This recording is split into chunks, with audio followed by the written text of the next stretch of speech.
Tahukah kita bahwa sebelum bumi dihuni manusia, sebelum sejarah ditulis, sebelum dosa pertama terjadi, telah terjadi sebuah peristiwa besar di langit yang mengguncang seluruh alam semesta. Sebuah keputusan ilahi yang membuat para malaikat bertanya, membuat satu makhluk terbakar kesombongan dan menjadi awal dari perjalanan panjang umat manusia hingga hari ini. Inilah kisah awal kita, kisah tentang bagaimana manusia pertama diciptakan, dimuliakan, lalu menjadi sebab dimulainya permusuhan abadi antara kebenaran dan kesombongan. Assalamualaikum warahmatullahi wabarakatuh. Sahabat Harfiah Qalbu, semoga Allah selalu menjaga hati kita dalam cahaya iman. Sebelum kita masuk lebih dalam, dukung channel ini dengan menekan tombol subscribe dan aktifkan lonceng notifikasi agar tidak tertinggal kisah-kisah penuh ibrah yang akan menguatkan hati kita. Semoga setiap langkah kita menuntut ilmu menjadi amal jariah, dan semoga Allah memberkahi hidup sahabat semua, melapangkan rizki dan menguatkan iman hingga akhir hayat. Jauh sebelum manusia ada, langit dipenuhi oleh makhluk-makhluk yang tidak pernah bermaksiat kepada Allah, yaitu para malaikat. Mereka bertasbih siang dan malam tanpa henti. Tidak ada pembangkangan, tidak ada kesombongan, tidak ada darah yang tertumpah. Bumi saat itu telah dihuni oleh makhluk lain. Sebagian ahli tafsir menyebut bangsa jin yang membuat kerusakan dan pertumpahan darah. Lalu datanglah satu ketetapan besar dari Allah Subhanahu wa Ta'ala. Dalam Al-Quran Allah berfirman, "Dan ingatlah ketika Tuhanmu berfirman kepada para malaikat, sesungguhnya aku hendak menjadikan seorang khalifah di bumi." Surat Al-Baqarah ayat 30. Inilah momen yang menjadi titik awal sejarah manusia. Para malaikat dengan penuh adab tidak menentang, tetapi bertanya untuk memahami hikmah. Mereka berkata, sebagaimana diabadikan dalam ayat tersebut, "Apakah engkau hendak menjadikan di sana orang yang akan membuat kerusakan padanya dan menumpahkan darah, sementara kami senantiasa bertasbih memuji-mu ilmu?"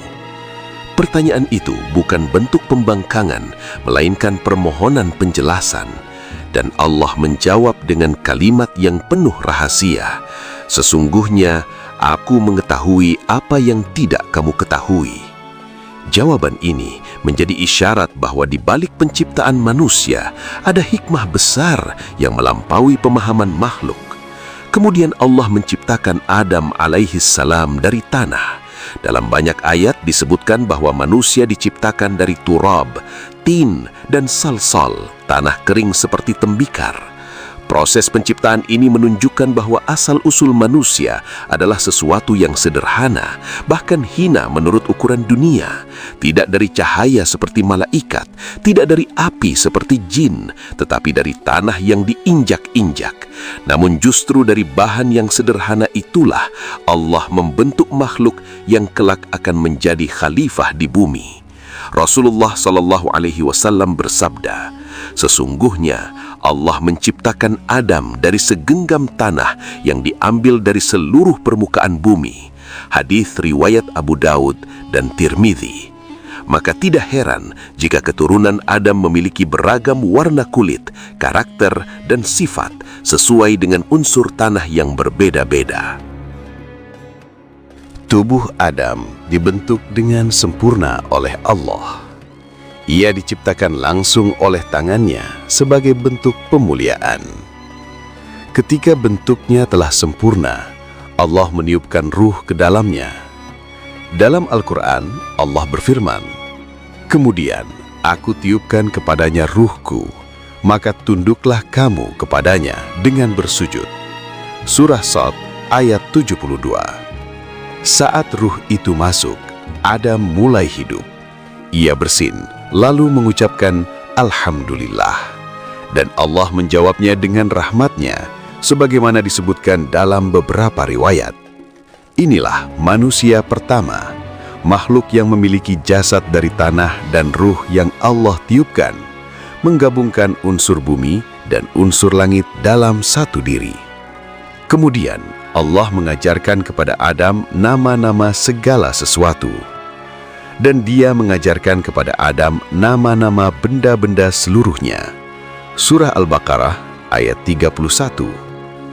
Para ulama menjelaskan bahwa ini adalah ilmu tentang hakikat benda, fungsi, dan pengetahuan yang menjadi dasar peradaban manusia. Setelah itu, Allah memperlihatkan benda-benda tersebut kepada para malaikat dan berfirman, "Sebutkan kepadaku nama-nama benda ini jika kamu memang benar."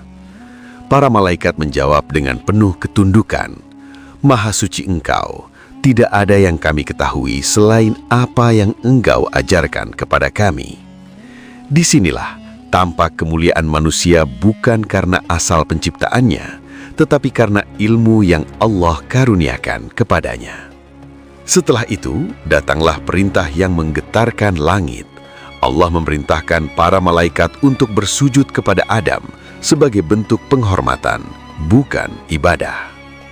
Dan ingatlah, ketika kami berfirman kepada para malaikat, "Sujudlah kamu kepada Adam," maka mereka pun sujud, kecuali iblis. Ia enggan dan takabur, dan ia termasuk golongan yang kafir. Surah Al-Baqarah ayat 34. Semua malaikat tunduk tanpa ragu, tanpa menunda, karena mereka tidak pernah membangkang. Namun di antara mereka ada satu makhluk yang bukan malaikat, tetapi ikut beribadah bersama mereka, yaitu iblis dari golongan jin. Iblis tidak mau sujud. Kesombongan membakar hatinya. Ketika Allah bertanya, sebagaimana dalam surah Al-A'raf ayat 12, "Apakah yang menghalangimu untuk bersujud ketika aku memerintahkanmu?" Iblis menjawab dengan angkuh, "Aku lebih baik darinya. Engkau ciptakan aku dari api, sedangkan dia engkau ciptakan dari tanah." Inilah kalimat kesombongan pertama dalam sejarah. Ia mengukur kemuliaan dengan bahan penciptaan, bukan dengan ketaatan kepada Allah. Ia merasa lebih tinggi, lebih mulia, dan menolak perintah Rabb semesta alam. Kesombongan itulah yang menjatuhkannya. Allah mengusir iblis dari rahmatnya. Ia menjadi makhluk terlaknat hingga hari kiamat. Namun sebelum pergi, ia meminta penangguhan umur hingga hari kebangkitan, dan ia bersumpah, "Karena engkau telah menyesatkanku, pasti aku akan menghalangi mereka dari jalanmu yang lurus." Surah Al-A'raf ayat 16. Sejak saat itu, permusuhan antara iblis dan anak cucu Adam dimulai. Bukan permusuhan biasa, tetapi permusuhan ideologis yang akan berlangsung sepanjang zaman. Di sisi lain, Adam berdiri sebagai makhluk yang dimuliakan. Ia telah diajarkan ilmu, ia telah dihormati oleh para malaikat, dan ia diangkat sebagai khalifah di bumi. Namun kisah ini bukan hanya tentang kemuliaan, tetapi juga tentang ujian yang akan datang. Karena menjadi khalifah berarti memikul amanah. Menjadi manusia berarti memilih pilihan antara taat dan maksiat. Allah telah menunjukkan bahwa kemuliaan bukan terletak pada asal-usul, tetapi pada ketaatan dan ilmu. Sementara kehinaan bukan karena bahan penciptaan, tetapi karena kesombongan dan pembangkangan. Setelah Allah memuliakan Adam dengan ilmu dan memerintahkan para malaikat untuk bersujud sebagai bentuk penghormatan, Allah menempatkannya di dalam syurga, sebuah tempat yang penuh kenikmatan, ketenangan, dan tidak ada rasa lapar, haus, ataupun letih. Allah berfirman, "Dan kami berfirman, wahai Adam, tinggallah engkau dan istrimu di dalam syurga, dan makanlah dengan nikmat apa saja yang ada di dalamnya sesukamu." Pada fase inilah, Adam alaihi salam memasuki kehidupan yang belum pernah dirasakan makhluk sebelumnya. Kehidupan tanpa kesulitan, tanpa keringat, tanpa penderitaan. Namun di tengah kenikmatan itu, Allah tetap menetapkan satu batas. karena kehidupan tanpa aturan bukanlah ujian. Allah menciptakan untuk Adam seorang pendamping dari dirinya sendiri agar ia merasakan ketenangan. Dalam Al-Quran disebutkan, Dialah yang menciptakan kamu dari diri yang satu, dan darinya Dia menciptakan pasangannya, agar dia merasa tenteram kepadanya. Surah Al-A'raf ayat 189. Para ulama menjelaskan bahwa Hawa diciptakan dari tulang rusuk Adam sebagai bentuk kasih sayang dan keserasian, bukan untuk direndahkan, tetapi agar keduanya saling melengkapi. Rasulullah Sallallahu Alaihi Wasallam bersabda, "Berwasiatlah kepada para wanita dengan kebaikan, karena wanita diciptakan dari tulang rusuk." Hadis riwayat Bukhari dan Muslim. Di syurga, Adam tidak lagi sendiri. Ia memiliki pasangan, dan keduanya hidup dalam limpahan rahmat Allah. Namun di tengah keluasan kenikmatan itu, Allah menetapkan satu larangan sebagai bentuk ujian ketaatan.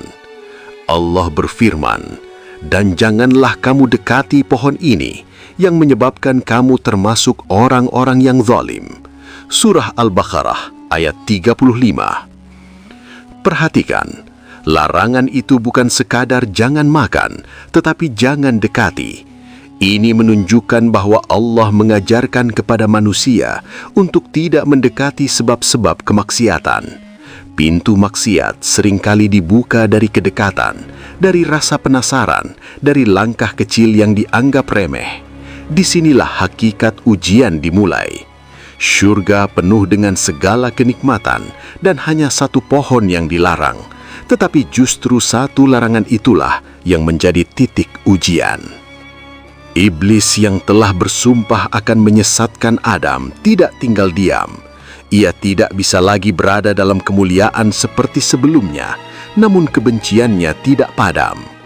Dalam Qiyas Al-A'raf ayat 20 disebutkan, kemudian syaitan membisikkan pikiran jahat kepada keduanya untuk menampakkan kepada keduanya apa yang tertutup dari mereka, yaitu auratnya. Iblis mendekati mereka bukan dengan ancaman, tetapi dengan bisikan halus. Ia memahami bahwa manusia memiliki rasa ingin tahu, memiliki harapan untuk lebih, memiliki keinginan untuk kekal. Maka ia tidak menyerang dengan kasar, tetapi merayu dengan kata-kata yang tampak indah. Iblis berkata, sebagaimana diabadikan dalam Al-Quran, "Tuhanmu tidak melarang kamu dari pohon ini, melainkan supaya kamu berdua tidak menjadi malaikat atau tidak menjadi orang-orang yang kekal." Surah Al-A'raf ayat 20. Perhatikan strategi liciknya. Ia memelintir larangan Allah seolah-olah ada rahasia besar yang disembunyikan. Ia menanamkan prasangka seakan-akan Allah membatasi karena tidak ingin Adam mencapai derajat tertentu. Padahal larangan itu murni ujian ketaatan, bukan pembatasan kemuliaan. Disinilah tipu daya setan sepanjang zaman, membuat manusia meragukan hikmah perintah Allah. Tidak berhenti di situ, iblis bahkan bersumpah. Dan dia bersumpah kepada keduanya, "Sesungguhnya aku benar-benar termasuk orang yang memberi nasihat kepada kamu berdua." Quran Surat Al-A'raf ayat 21. Betapa liciknya, ia menggunakan sumpah untuk meyakinkan. Adam dan Hawa belum pernah mengenal dusta sebelumnya. Mereka hidup dalam lingkungan kebenaran. Maka, ketika ada makhluk yang bersumpah atas nama Allah, hati mereka tidak membayangkan adanya kebohongan. Perlahan-lahan, bisikan itu menggerogoti keyakinan. Rasa penasaran muncul. Apakah benar pohon ini akan membuat kekal? Apakah benar ada kebaikan yang tersembunyi? Hingga akhirnya, sebagaimana Allah firmankan dalam Quran Surat Toha ayat 121, kemudian keduanya memakan dari pohon itu. Lalu tampaklah bagi keduanya auratnya. Seketika setelah mereka melanggar, akibatnya langsung terasa. Kenikmatan berubah menjadi kegelisahan. Aurat yang sebelumnya tertutup kini terlihat. Mereka mulai mengambil daun-daun surga untuk menutupi diri. Rasa malu menyelimuti. Inilah konsekuensi pertama dari pelanggaran terhadap perintah Allah. Dosa tidak pernah membawa ketenangan. Ia selalu diiringi kegelisahan dan hilangnya rasa aman. Allah kemudian memanggil mereka. Bukankah aku telah melarang kamu berdua dari pohon itu? Dan aku katakan kepadamu bahwa syaitan adalah musuh yang nyata bagi kamu berdua. Quran Surat Al-A'raf ayat 22. Teguran itu bukan sekadar hukuman, tetapi pengingat bahwa manusia telah diperingatkan. Iblis adalah musuh yang nyata. Namun Adam tidak membalas dengan kesombongan seperti iblis. Ia tidak menyalahkan takdir, tidak menyalahkan pasangannya, tidak menyalahkan keadaan. Ia segera menyadari kesalahannya. Disinilah perbedaan besar antara Adam dan iblis. Keduanya sama-sama melakukan kesalahan. Iblis menolak perintah, Adam melanggar larangan. Tetapi respon mereka berbeda. Adam dan Hawa berdoa dengan penuh penyesalan. Rabbana zalamna anfusana wa illam taghfir lana wa tarhamna lanakunanna minal khasirin. Yang artinya, ya Tuhan kami telah menzalimi diri kami sendiri. Jika Engkau tidak mengampuni kami dan tidak merahmati kami, niscaya kami termasuk orang-orang yang merugi. Quran Surat Al-A'raf ayat 23. Doa ini adalah pelajaran abadi bagi seluruh keturunan Adam. Mengakui kesalahan, tidak membela diri, tidak mencari kambing hitam, tetapi memohon ampun dengan penuh kerendahan hati. Allah yang Maha Pengampun menerima taubat mereka. Dalam Quran Surat Al-Baqarah ayat 37 disebutkan, kemudian Adam menerima beberapa kalimat dari Tuhannya, maka dia menerima taubatnya. Sesungguhnya dia Maha Penerima Taubat, lagi Maha Penyayang. Inilah bukti bahwa rahmat Allah lebih luas daripada murkanya. Dosa pertama dalam sejarah manusia langsung diiringi dengan taubat pertama dan ampunan pertama. Ini menunjukkan bahwa manusia memang tempatnya salah dan lupa, tetapi pintu kembali selalu terbuka.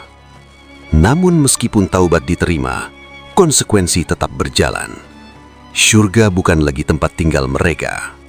Allah berfirman, "Turunlah kamu, sebagian kamu menjadi musuh bagi sebagian yang lain. Dan bagi kamu ada tempat tinggal dan kesenangan di bumi sampai waktu yang ditentukan." Quran Surat Al-Baqarah ayat 36. Turunnya Adam ke bumi bukan sekadar hukuman, tetapi bagian dari rencana besar Allah untuk menjadikan manusia sebagai khalifah.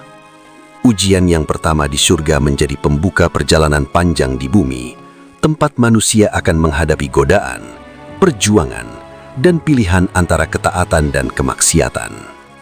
Sejak saat itu, permusuhan antara manusia dan setan menjadi nyata. Iblis telah berhasil menggoda Adam sekali, tetapi ia tidak pernah berhenti.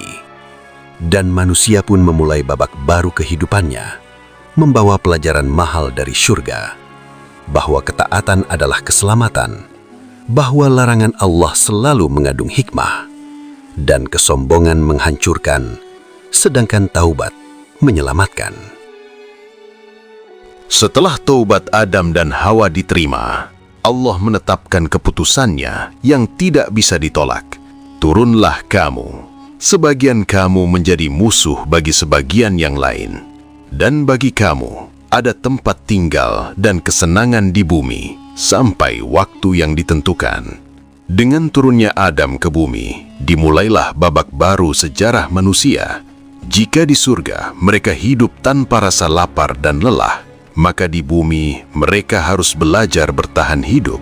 Tanah yang dahulu menjadi bahan penciptaannya, kini menjadi tempat ia berpijak, menanam, dan mencari rizki. Bumi bukan tempat hukuman semata, melainkan ladang ujian dan amanah sebagai khalifah. Para ulama menyebutkan bahwa Adam diturunkan di suatu tempat di bumi, sementara Hawa di tempat yang berbeda. Hingga akhirnya Allah mempertemukan kembali keduanya.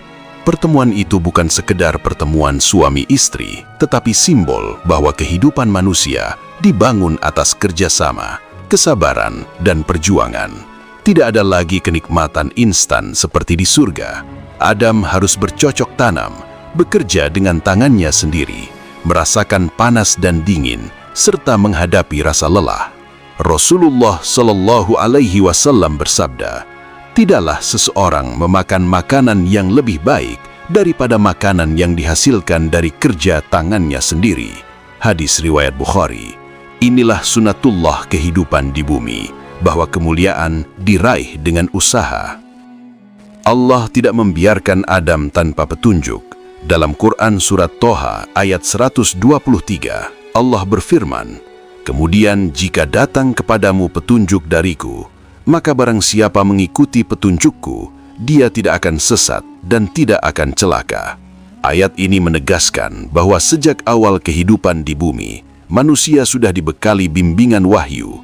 Adam bukan sekedar manusia pertama, tetapi juga nabi pertama. Ia mengajarkan tauhid kepada keluarganya, memperkenalkan siapa Rob mereka, menjelaskan bahwa syaitan adalah musuh yang nyata. Pengalaman di surga menjadi pelajaran mahal yang ia sampaikan kepada keturunannya agar tidak mengulangi kesalahan yang sama. Seiring berjalannya waktu, Adam dan Hawa dikaruniai anak-anak.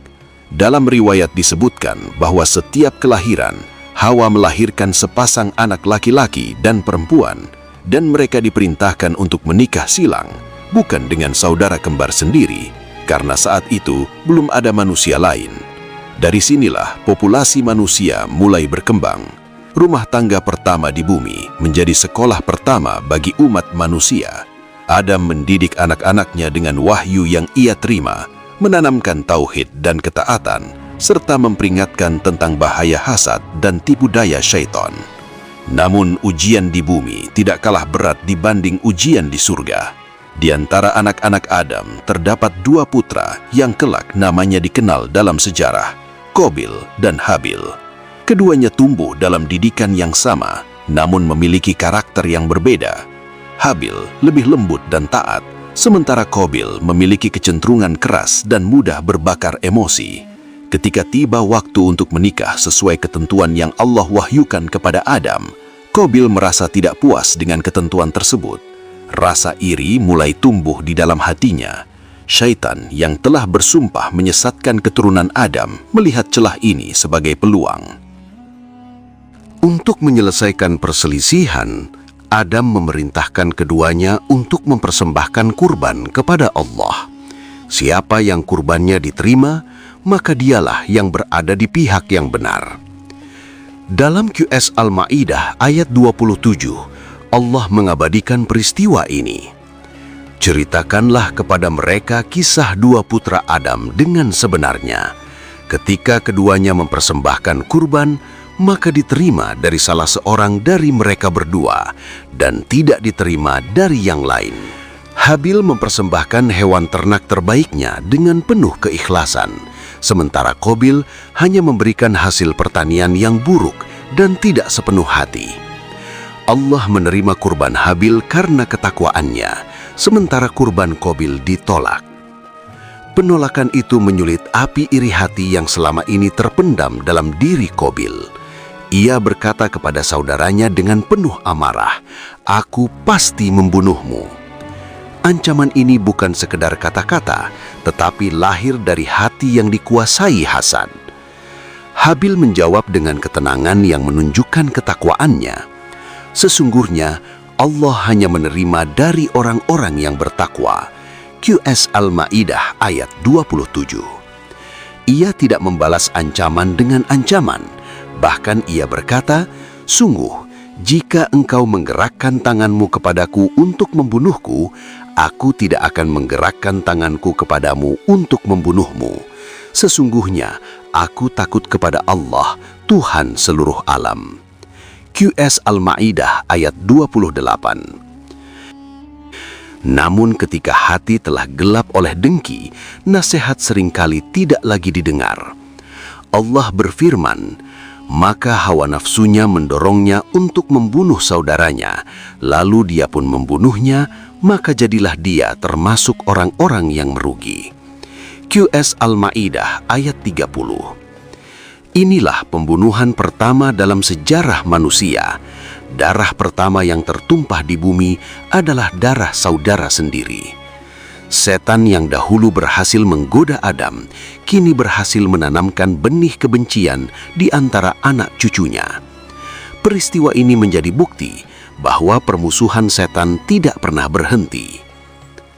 Setelah membunuh saudaranya, Qabil tidak langsung merasa lega. Ia justru kebingungan. Ia tidak tahu apa yang harus dilakukan dengan jasad saudaranya. Rasa bersalah mulai menghantui, tetapi kesombongan masih menahan dirinya untuk menyesal sepenuhnya. Allah kemudian mengirim seekor burung gagak yang menggali tanah untuk menguburkan bangkai gagak lain. Dalam QS Al-Ma'idah ayat 31 disebutkan, kemudian Allah mengutus seekor burung gagak yang menggali di bumi untuk memperlihatkan kepadanya bagaimana seharusnya dia menguburkan mayat saudaranya. Melihat itu, Qabil berkata, "Celakalah aku. Mengapa aku tidak mampu berbuat seperti burung gagak ini, lalu aku dapat menguburkan mayat saudaraku?" Kalimat ini menunjukkan penyesalan yang terlambat. Bagi Adam, peristiwa ini adalah ujian berat sebagai seorang ayah dan nabi. Ia menyaksikan sendiri bagaimana dosa yang pernah ia lakukan di surga kini menjelma menjadi tragedi di bumi melalui keturunannya. Ia merasakan kehilangan dan kesedihan yang mendalam. Namun sebagai nabi, ia tetap bersabar dan terus mengajarkan kebenaran kepada anak-anaknya yang lain. Ia memahami bahwa kehidupan di bumi memang medan ujian dan bahwa manusia memiliki kehendak yang bisa memilih antara taat dan maksiat. Rasulullah Shallallahu Alaihi Wasallam bersabda, "Tidaklah seseorang dibunuh secara zalim, melainkan anak Adam yang pertama itu, Qabil, mendapat bagian dari dosanya, karena dialah yang pertama kali melakukan pembunuhan." Hadis riwayat Bukhari dan Muslim. Hadis ini menunjukkan betapa besar dampak dari satu kejahatan pertama. Ia menjadi jejak buruk yang diikuti generasi setelahnya. Dari sinilah manusia belajar bahwa setiap perbuatan memiliki konsekuensi jangka panjang, bukan hanya bagi diri sendiri, tetapi juga bagi umat manusia. Waktu terus berjalan. Generasi demi generasi mulai memenuhi bumi. Adam alaihissalam hidup dalam rentang usia yang panjang sebagaimana disebutkan dalam banyak riwayat. Menyaksikan anak cucunya berkembang, membangun kehidupan, dan menghadapi ujian masing-masing. Ia bukan hanya seorang ayah bagi manusia, tetapi juga seorang nabi yang memikul amanah besar untuk menjaga tauhid tetap tegak di tengah keturunannya. Setiap hari, ia mengingatkan mereka tentang janji Allah, tentang musuh nyata bernama setan, dan tentang pentingnya mengikuti petunjuk wahyu agar tidak tersesat di bumi yang penuh godaan ini. Sebagai nabi pertama, Adam mengajarkan bahwa kehidupan dunia hanyalah sementara.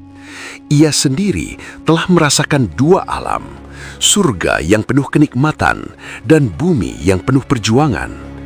Ia mengetahui bahwa tujuan akhir manusia bukanlah dunia, tetapi kembali kepada Allah dengan membawa iman dan ketaatan. Dalam surah Toha ayat 124, Allah memperingatkan, "Dan barang siapa berpaling dari peringatanku, maka sesungguhnya baginya penghidupan yang sempit, dan kami akan menghimpunkannya pada hari kiamat dalam keadaan buta."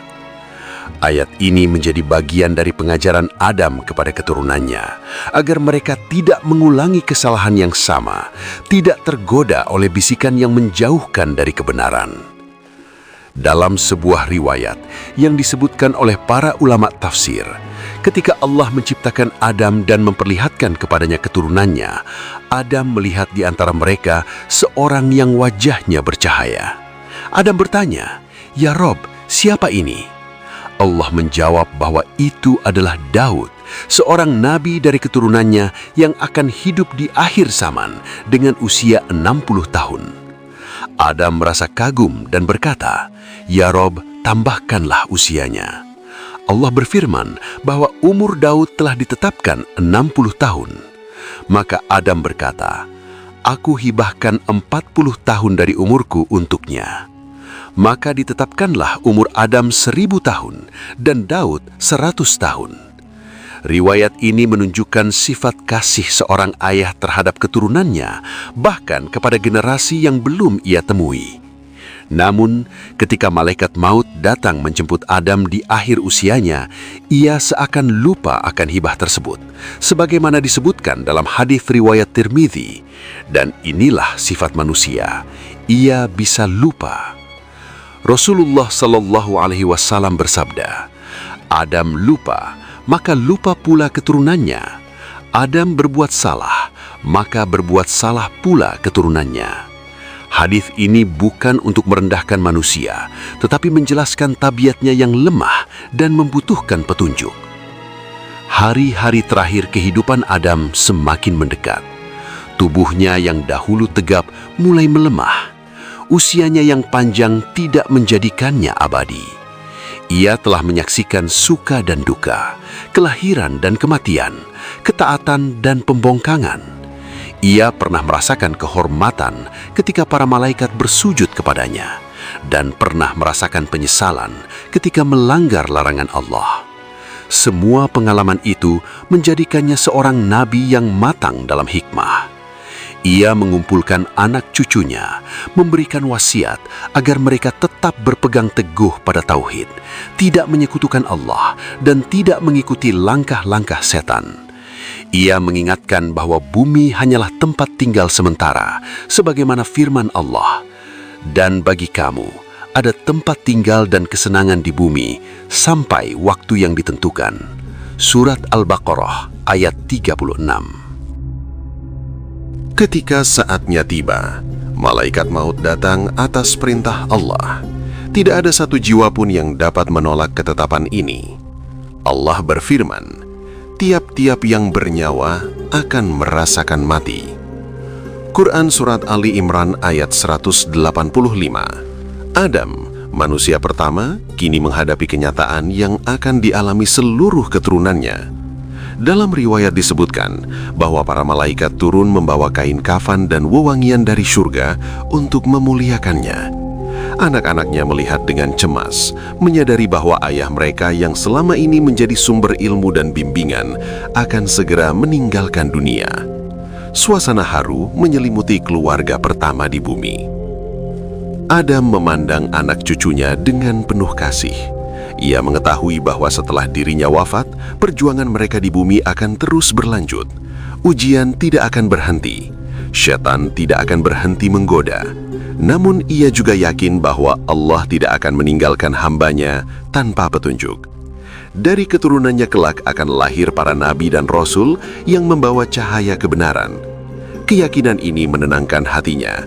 Ia telah menjalankan amanahnya sebagai khalifah pertama, sebagai nabi pertama, sebagai ayah pertama bagi umat manusia. Saat sakaratul maut mendekat, ia merasakan kelemahan yang tidak bisa ditolak. Namun berbeda dengan iblis yang membangkang ketika diperintah, Adam kembali menunjukkan kerendahan hati seorang hamba. Ia menerima ketetapan Allah dengan ridho. Inilah akhir perjalanan seorang manusia yang pernah tinggal di surga, turun ke bumi, memulai sejarah umat manusia, dan kini kembali kepada Robnya. Malaikat mencabut ruhnya dengan izin Allah, dan wafatlah Adam alaihi salam.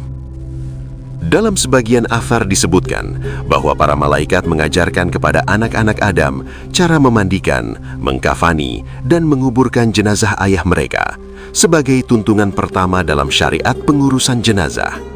Dengan wafatnya Adam, berakhir sudah babak pertama sejarah manusia. Namun kematiannya bukanlah akhir dari kisah, melainkan awal dari perjalanan panjang keturunannya yang akan memenuhi bumi hingga hari kiamat. Kisah Adam mengajarkan bahwa manusia diciptakan dengan kemuliaan sekaligus kelemahan. Ia bisa tergelincir, tetapi juga bisa bertaubat. Ia bisa lupa, tetapi juga bisa kembali mengingat Allah. Dari tanah ia berasal, dan ke tanah pula ia kembali. Sebagaimana firman Allah, "Darinya kami ciptakan kamu, dan kepadanya kami akan mengembalikan kamu, dan darinya kami akan mengeluarkan kamu sekali lagi." Quran Surat Toha ayat 55. Ayat ini menjadi pengingat bahwa perjalanan hidup manusia berputar dalam ketetapan Allah dan tidak ada yang kekal selain Dia. Sebagai penutup kisah ini, kita menyadari bahwa perjalanan Nabi Adam bukan sekedar cerita masa lalu, tetapi cermin bagi setiap diri kita. Dalam dirinya ada pelajaran tentang bahaya kesombongan dari kisah iblis, tentang harapan taubat dari kesalahannya di syurga, tentang beratnya ujian di bumi melalui peristiwa Qabil dan Habil, dan tentang kepastian kematian yang tidak bisa ditunda. Kita semua adalah anak cucu Adam, mewarisi sifat lupa dan salah, tetapi juga mewarisi kesempatan untuk kembali kepada Allah sebelum ajal menjemput. Semoga kisah ini menanamkan dalam hati kita rasa rendah diri di hadapan Allah, menjauhkan kita dari kesombongan, dan menguatkan kita untuk selalu bertaubat ketika terjatuh. Semoga Allah menjadikan kita keturunan Adam yang menjaga amanah sebagai khalifah di bumi, yang hidup dalam ketaatan, dan yang wafat dalam husnul khatimah. Wallahu a'lam bissawab. Wassalamualaikum warahmatullahi wabarakatuh.